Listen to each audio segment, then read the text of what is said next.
KKR এর নতুন update.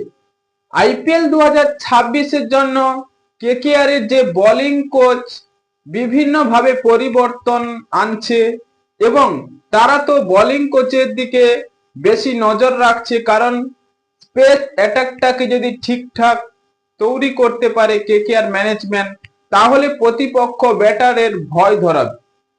হ্যাঁ বন্ধুরা, কেকেআর এ কোন বোলিং কোচ আসছে এবার তা সম্পূর্ণ জানবো আজকের ভিডিওতে। তার আগে কেকেআর এর ফ্যান হলে ভিডিওটিকে করো লাইক এবং ভিডিওর কমেন্ট বক্সে লিখে জানিয়ে দাও আমি কেকেআর।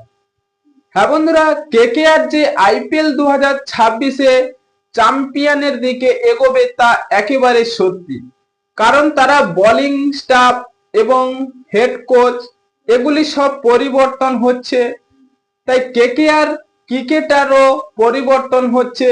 তাই সেখানে বোলিং কোচের দায়িত্বে এবার সেই ভারতীয় জাহির খান, তিনি পেস অ্যাটাকে দুর্দান্ত বোলিং করে থাকেন।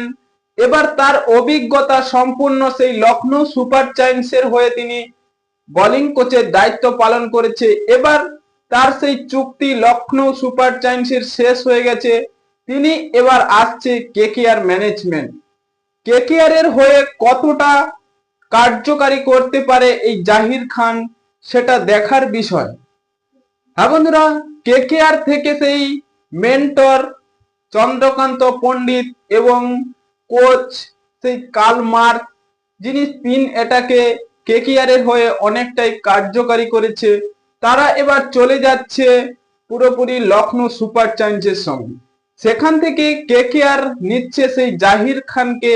হ্যাঁ বন্ধুরা, কোচ পরিবর্তন করাটা ঠিক, কিন্তু ভালো ক্রিকেটার নিয়েছে বা ইয়ং ক্রিকেটার, তাদেরকে পরিবর্তন করে তাদেরকে বুঝিয়ে কিভাবে খেলাতে হবে সেগুলি যেন ঠিকঠাক থাকে। তাই কেকেআর এবার কোচের দায়িত্বে এবার পুরোপুরি ভূমিকা রাখছে।